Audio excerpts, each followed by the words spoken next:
Hello commanders, this is Rudy Fruity and I'm here to provide some advice to you fledgling commanders on your journey with Azur Lane, the best gacha game out there. There are a ton of small details to manage with this game if you're in it for the long haul. But don't worry, a lot of it becomes second nature after some time is spent with the game. I'm going to explain the general gameplay progression, then talk about some resources and mechanics in detail. Now the general progression with the game is going through the story mode chapters and eventually unlocking the endgame mode Operation Siren, which is unlocked at commander level 60. There are many features locked away from newer players and become available once you raise your commander level to a certain threshold. Although it is possible to speed up development of your commander level, I think of Azur Lane as more of a marathon than a sprint. The game is designed to be played for the long haul, so don't get frustrated if you feel like things are moving too slowly for you. That being said, you can level up your commander level faster by completing higher level story chapters repeatedly. So if you get a competent fleet leveled up enough, you can raise your commander level quickly. Or you can just buy the pack that boosts your level up to 70 right away. Speaking of buying, let's talk about resources. The main resource that you will be using every time you play the game is oil and coins. Oil is consumed every time you initiate a battle. At the start of the game, you will have a very small cap of oil you can possibly obtain. This cap will increase the higher your commander level is. You replenish oil from your canteen and from your weekly supply pack given to you in the shop. Oil obtained from the supply pack in the mail can stack above your oil cap, so don't be afraid to grab it when you have the chance. Coins also have a cap that increases with your commander level. You use coins for a ton of things. You use them when you pull for new ships, limit break, buy stuff, cognitive awaken, upgrade weapons, retrofit, and I think that's it. Point is, you're going to need a lot of it. Luckily, coins are pretty easy to obtain. You earn some when you win a battle and when you replenish your supply from the merchant. Next, I should mention what the premium resource in the game is. Gems are the premium resource in the game. You can spend money to get gems in a variety of different packages. Spending money is in no way required to progress in the game or even unlock more ship girls. Money is really spent on obtaining gems to buy new skins for your favorite characters. That being said, you are able to obtain gems for free in-game, but if you don't plan on spending any money or only a small amount of money in the game, it helps to know what you should prioritize spending your free gems on. The most important things to spend your gems on is dorm space, dock space, and tactical class space. The dorm is where you can place ship girls in to gain experience points passively and, more importantly, improve their morale. Morale is a stat that all ship girls have, and it depletes every time you initiate a battle with them in the active fleet. Morale will also increase over time spent out of battle, and it will increase even more if they are placed within the dorm. So why do you want morale? Well, if it's high enough, that ship girl will earn more experience from battles, and it will even better increase their affinity towards you. Why is infinity important? Well, as it increases, that ship girl will have a slight increase to their stats, and once their affinity is high enough, you can give them a promise ring, which will increase the boost to their stats even more. Also, some ship girls even have a skin to go with the occasion. So that is why dorm space is so important. I would advise that you really only need the first floor worth of dorm space unlocked. The second floor is for the sweats that grind the endgame levels. If that does sound like something you want to do, however, it is worth investing on the second floor. Just take note that after unlocking the second floor, the ship girls who rest there will not gain experience points passively, just gain a morale boost. The main reason though why I don't advise investing on the second floor of the dorm is because then that takes away from the free gems you have left to spend on the all-important dock space. This is a good time as any to say that if you're enjoying the vid or finding it helpful, a like on the video would be really appreciated. Okay, back to the tips. Dock space is the next important thing you're going to want to spend gems on. There are a ton of ship goals you have a possibility of pulling, and there are going to be even more added as time goes on.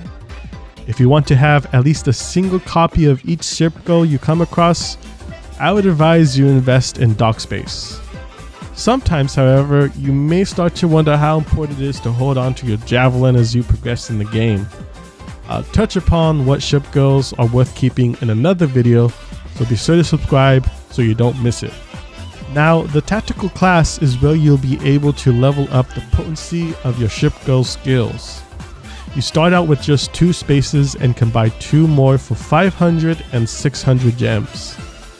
Upgrading your ship goal skill levels is very important, especially when grinding through the late game content.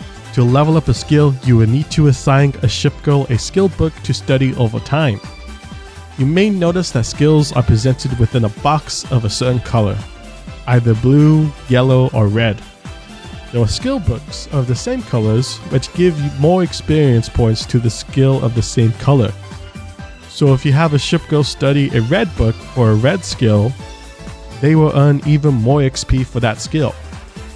Skill books also come in tiers of effectiveness. While everything else I advise you only use the lower tiers to craft into higher tiers, this is an exception. Starting out, you will more likely run out of books to use if you craft with the lower tier books rather than using whatever you have. I'd advise you use your own judgment on whether or not you should assign a specific book tier to a skill. If you know you'll be playing for a while and are able to check the tactical class within a few hours, slap a gray book on that boat. If you know you'll only have a little bit of time to play in the day and won't log in again for the rest of that day, slap a gold or rainbow book on that gal. This is a good time to discuss how you collect more ship goals. So your ship goals are obtainable in a number of different ways. You could get them as drops from stages, purchasing them in the store with game currency, and of course gacha. Every stage will have a chance to drop a ship goal as a reward. You can either check the wiki or the stage information in-game to find out which stage drops what ship goal. But since you're here, I like to recommend some stages that drop some useful ship goals to players just starting their collection. 3-3 drops all the starter ships as well as Soryu and Hiryu, which are backline ships that retrofit into ships that can carry you through the mid to early late game. 3-4 drops Akagi and Kaga, which are solid carriers. Yorktown as well, who self-heals, and Portland, which retrofits into a decent heavy cruiser. 4-4 drops Unicorn, a healing carrier, and Amazon, who is great for leveling up destroyers. 5-1 for Helena, she inflicts debuffs on opponents, and 5-2 for Queen Elizabeth, who will buff your Royal Navy fleets. To obtain a ship goal through gacha, you will need wisdom cubes and coins. Wisdom cubes are harder to come by since you don't get them from completing battles like with coins. You obtain most of them through your daily and weekly missions. Because you can obtain cubes for free, I would not advise using gems to buy more cubes. As long as you are doing your daily missions, which I have a guide for that will link in the description, you will gather enough cubes to sweep the banners that come your way. I mentioned this in the guide, but it is worth mentioning again here that you should not pull a crazy amount of ships just because you can. I know it can be really tempting, especially when you're starting out, but you should only pull once a day from the light construction pool when there is not an event happening. There is a daily challenge that rewards a cube for constructing a new ship. So pulling from the light construction spends 1 cube, then you earn 1 cube, so it levels out. Also, do not go crazy on the first day of an event to try to get all the ship goals on a banner. The reason why is because new events typically run for about 2 weeks, and events reward you with cubes as you complete event challenges. One of those daily event challenges is to pull for 3 ships, so you'll have to do 42 pulls during an event. Might as well spread them out so you have a chance to spend the minimum amount of cubes to clear the banner. On the last day in the event is when I would say to pull for more ships if you haven't obtained every single new character in the event. Aside from the gacha, you can purchase specific ships from the in-game store with specific game currency. You can use merit, core data, medals, and guild tokens to purchase ships. For those just starting out to build a ship collection, these are ships I would recommend you buy with the corresponding currency. I would advise investing your core data into Won Yu and Independence. Use your medals to purchase Sirius and Hood. Use your merit to purchase Kawakaze, and for the supply guild shop, I would recommend Helena and Unicorn. Keep in mind that the store inventory rotates for the merit, core data, and medal stores. So keep checking the stores as the items and ships available changes over time. Also keep in mind that the guild store inventory refreshes over time, so after you bought a ship from the store, you can check back later to be able to obtain another copy later. This is a good time to talk about guilds. You can contribute to a public guild and join a guild someone has made. If you join any guild, you will be awarded with 3,000 guild tokens, which you could use to obtain Unicorn and Helena like I mentioned before. I want to also urge you to complete your daily tasks in the public guild every day, since that will raise your guild level, which will allow you to do things like upgrade your dock space. Just taking a quick moment to say thanks for watching my guide. I think since we spend this much time together, you might as well subscribe, right? If you do, I'll love you forever. As you're battling, you'll notice your ship goes level up and get stronger. Eventually, you'll reach a level cap and you'll need to do something called limit break to release that cap. Limit breaking also increases some of that ship's stats, but be sure to pace yourself because limit breaking also increases the amount of oil that ship will consume when it sorties for battle. So I advise only limit breaking a ship once you are close to the level cap. The level caps are 70, 80, and 90. To limit break, you will need a special type of ship called a Bulin. Only use Bulins to limit break ships. They are not meant to be used in battle.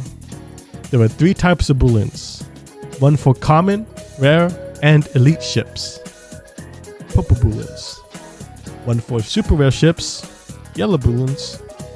And one for ultra rare ships, rainbow Bulins. Typically, you can attain purple and yellow Bulins from completing daily and weekly missions. Those Bulins can also be purchased from the merit and medal shops. You can obtain rainbow Bulins from the season pass for free and from the prototype shop using specialized cores. Bulins are not the only type of ship that can be used to limit break ships though. Duplicates of a ship may be used to limit break a ship. So this is especially helpful for limit breaking the hundreds of super rares in the game, and also for retrofitting ships. Retrofit is another way a ship can get stronger. Only specific ships will have a retrofit available, and for a beginner player, this mechanic is very useful to develop your early game ships for the mid to late game.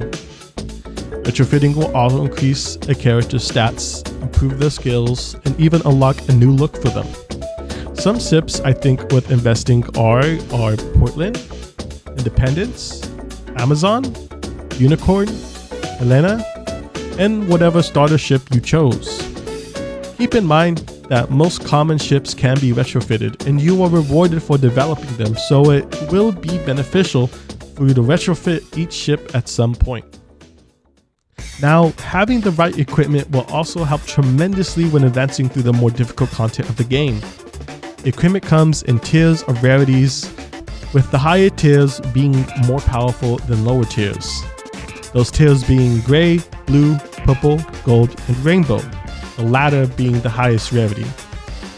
The game teaches you at the beginning you can obtain new gear from opening tech boxes. Tech boxes come in 5 tiers of rarity, with the higher tiers giving the better gear. I would advise not to open gray and blue boxes as they can be used to craft into purple boxes which hold the potential to drop good equipment. Only open purple, gold, and rainbow boxes. You can also craft gear after obtaining a certain amount of blueprints from stages. Each stage in the story and in events can drop a specific blueprint for a particular gear. This makes some stages worth farming more than others if the blueprints they drop are for more useful equipment. Stages I think beginners should grind for the blueprints are 2-3 for extinguishers, 3-2 for steam catapults and the very useful hell divers, and 3-4 for repel 2 boxes. You will also need to improve your gear, which can be done by investing coins and plates into the gear you wish to improve. Plates also come in tiers of rarity, which are also gray, blue, purple, and gold. Plates are mostly attained as rewards for completing stages. The higher the difficulty, the better rarity the plates will be. I would advise you to save your plates for higher rarity gear. Now there are finer details to go over in regards to equipment, such as which equipment is best for specific ship types, and the gear lab, which I will touch upon in another video. Now that you know all of this, it's time to apply it to making your fleets. Generally, you will sortie with 2 fleets. The common advice when it comes to assembling your fleet is to make one fleet your mob fighting fleet and the other your boss fighting fleet. Your mob fleet should focus on killing everything that isn't the boss, and have some ships that either self-heal or heal the fleet.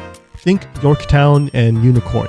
The boss fleet should be fit with the strongest ships with the most powerful DPS you have available. Think of the mob fleet as ships that run a marathon and the boss fleet as ships that run a sprint. Another detail to know about with fleet composition is that when it comes to your vanguard, the front line of ships, the ships on the left and right will take the most damage, while the one in the middle will take the least amount of damage. Also, damage to your main fleet, the backline, will only take damage when explosive ships or planes make it past your vanguard.